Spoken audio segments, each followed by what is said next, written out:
नमस्कार। जो कहानी प्रस्तुत करने जा रहा हूँ उसका शीर्षक है अर्श से फर्श पर आए। कभी कभी आसपास के 25 गांवों में जिनका नाम चलता था 100 एकड़ से अधिक ज़मीन थी। गांव के पटेल एवं सरपंच रहे किशन लाल आज मजदूरी कर अपना पेट भर रहे थे। उनका पूरा परिवार घोर से घोर आर्थिक संकट का सामना कर रहा था। उनकी पत्नी सविता जो कभी सैकड़ों मजदूरों पर हुकूमत करती थी, जिसके घर रोज़ 25-50 लोग भोजन करते थे, सैकड़ों कप चाय बनती थी, आज वो भी पति के साथ ही खेतों में मजदूरी कर रही थी। शाम को किशन लाल और सविता मजदूरी करके थके हारे घर आए थे। सविता ने जो रूखा सूखा खाना बनाया था उसे खाकर बैठे हुए आपस में बातें कर रहे थे। किशन लाल जी अपने सुनहरे दिनों की बातें सविता को बता रहे थे। किशन लाल जी की उम्र 55 साल की हो गई थी। उनका लड़का रवि किशन 12वीं पास करके पूना चला गया था। अपने पिता से यह कह गया था कि कुछ बन के ही गांव आऊँगा, आप मेरी पढ़ाई और खर्चे की चिंता न करें, मैं अपनी व्यवस्था खुद कर लूँगा।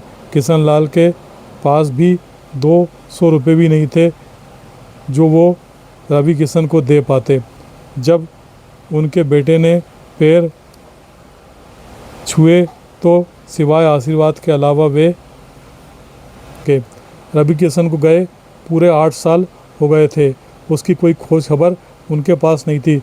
किशन लाल की बेटी रूपा का विवाह वे 10 साल पहले कर चुके थे। रूपा के 2 बच्चे, शिवम बेटा और शिवानी बेटी थी। दामाद अशोक कृषि अधिकारी थे। किशन लाल अपनी पत्नी सविता के साथ झोपड़ी नुमा मकान में रहकर किसी तरह जीवन यापन कर रहे थे। जवानी के दिनों में जो नादानियाँ उन्होंने की थी उनका परिणाम भोग रहे थे। उनका लाडला लड़का भी उनके पास नहीं था। किशन लाल जी के पिता सोहन लाल जी का जब निधन हुआ था तब वे महज 25 वर्ष के थे। सोहन लाल गाँव के धनाढ्य व्यक्ति थे। आलीशान हवेली और 100 एकड़ ज़मीन, लाखों रुपए नगद, कई तोला सोना तथा कई किलो चांदी छोड़कर गए थे। सोहन लाल जी 28 वर्षों तक लगातार गांव के सरपंच और पटेल रहे थे। सोहन लाल जी के निधन के बाद ग्रामीणों ने किशन लाल जी को पटेल और सरपंच चुन लिया। किशन लाल जी को जो जिम्मेदारी मिले उसके लिए वे तैयार नहीं थे। पिता की छत्रछाया में विलासितापूर्ण जीवन जी रहे थे। अंधाधुंध करते पिता कभी रोक नहीं लगाते थे। किशन लाल सोचते पिताजी के पास तो खजाना है, वो खजाना है जो कभी ख़त्म नहीं होता। पिताजी ने कभी किशन लाल जी के खर्चे पर रोक नहीं लगाई थी। पिताजी के निधन के बाद सारी धन दौलत के मालिक वे हो गए थे। उनमें दुनियादारी का ज्ञान बिल्कुल नहीं था, अच्छे बुरे की परख बिल्कुल नहीं थी। उन्हें अवसरवादी चापलूसों ने घेर लिया था। वे दोनों हाथों से पैसे लुटाने लगे। आप अय्यासी की पराकाष्ठा उन्होंने पार कर ली। महंगी से महंगी शराब, कबाब और शवाब की उन्हें आदत पड़ गई थी। धन का मैनेजमेंट करना उन्हें आता नहीं था। 10 वर्षों में उनकी ज़मीन जायदाद, हवेली, रकम, दौलत, सोना चांदी सब बिक चुके थे और रोड पर आ गए थे। जितने चापलूस और अवसरवादी थे वे सब ज़मीन के मालिक बन गए थे। वे जमींदार हो गए थे और किशन लाल मजदूर। उनका लड़का रवि किशन महज 8 वर्ष का ही था।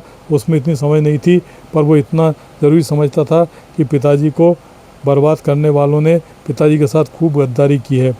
जब वह हवेली छोड़कर इस झोपड़ी नुमा मकान में आए तब रवि किशन तीसरी में पढ़ रहा था। अभी 10वीं पास करने के बाद मजदूरी करने लगा था तथा अपनी पढ़ाई भी जारी रखी थी। उस दिन रवि किशन बहुत दुखी हुआ था जब उसके पिता को खेत पर बने उस कुएं में पत्थर उठाकर टोकरी से रखने के लिए उतार दिया गया, जिसके कभी वे मालिक थे और जो उनसे मजदूरी करवा रहे थे, कभी वे किशन लाल जी के चमचे रहे थे। उनके टुकड़ों पर पलने वाले कुत्तों की तरह जब वे 25-40 फीट गहरे कुएं में पत्थर निकाल रहे थे तब एक ग्रामीण रामलाल ने कहा भी कि वे कभी तुम्हारे मालिक थे, तुमने उनकी ज़मीन जब से छल से हड़पी है। इनसे इतना कड़ा काम मत लो, इन पर थोड़ा तो रहम करो। उस पर वे रुखाई से बोला, अब ये मजदूर हैं और कौन ऐसा होगा जो मजदूर से काम लिए बिना मजदूरी का भुगतान करेगा। शाम को जब किशन लाल कुएं से बाहर आए तो उनके हाथ पांव छिले हुए थे, पैरों से खून बह रहा था, लेकिन खेत मालिक को फिर भी उन पर रहम नहीं आया था। बहुत देर खड़ा रखकर उसने किशन लाल जी की दिहाड़ी का भुगतान किया था, वो भी ऐसे जैसे उन पर बहुत बड़ा एहसान कर रहा हो। उस दिन रवि किशन ने अपनी माँ की आंखों से बेबसी के आंसू देखे थे। तभी प्रण कर लिया था कि वो गरीब नहीं रहेगा, चाहे इसके लिए उसे रात दिन एक क्यों ना करना पड़े। तब रवि किशन 9वीं में पढ़ रहा था। उसके 3 साल बाद वो 12वीं पास कर पूना आ गया था।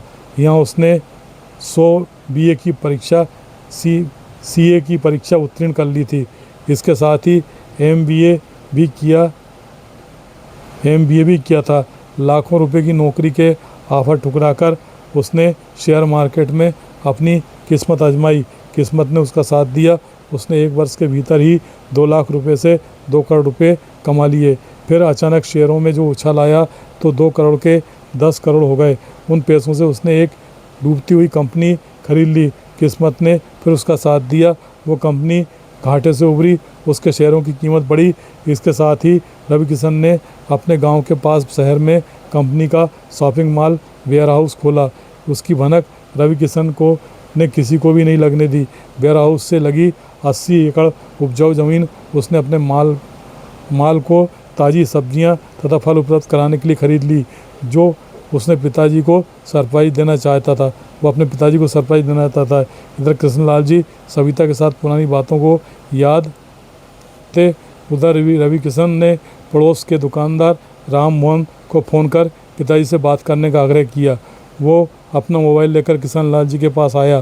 तब रवि किशन ने किशन लाल जी को सारी बातें बताते हुए कहा, पिताजी अब आपके दुखों का अंत हो गया है। गांव के पास जो वेयर हाउस तथा भव्य शॉपिंग मॉल मल्टीप्लेक्स तथा उससे लगी 80 एकड़ ज़मीन अपनी है। सुनकर किशन लाल को अपने कानों पर भरोसा नहीं हुआ। बोले, सब कुछ बनते हुए अपनी आंखों से देखा, पर यह पता नहीं था कि ये सब कुछ अपना है। रवि किशन बोला, मैं कल सुबह 10 बजे फ्लाइट से आ रहा हूँ। प्रदेश के उद्योग मंत्री मोहन वर्मा जी कल उसका शुभारंभ करेंगे। कल के कार्यक्रम के अतिविशिष्ट अतिथि आप और माँ रहेंगे। यह सुनकर सविता की खुशी का ठिकाना ना रहा।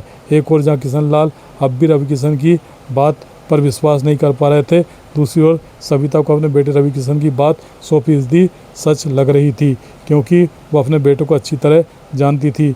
महज 28 वर्ष की उम्र में रवि किशन ने सब कुछ कर दिखाया था, जो माँ बाप के गर्व का कारण बन गया था।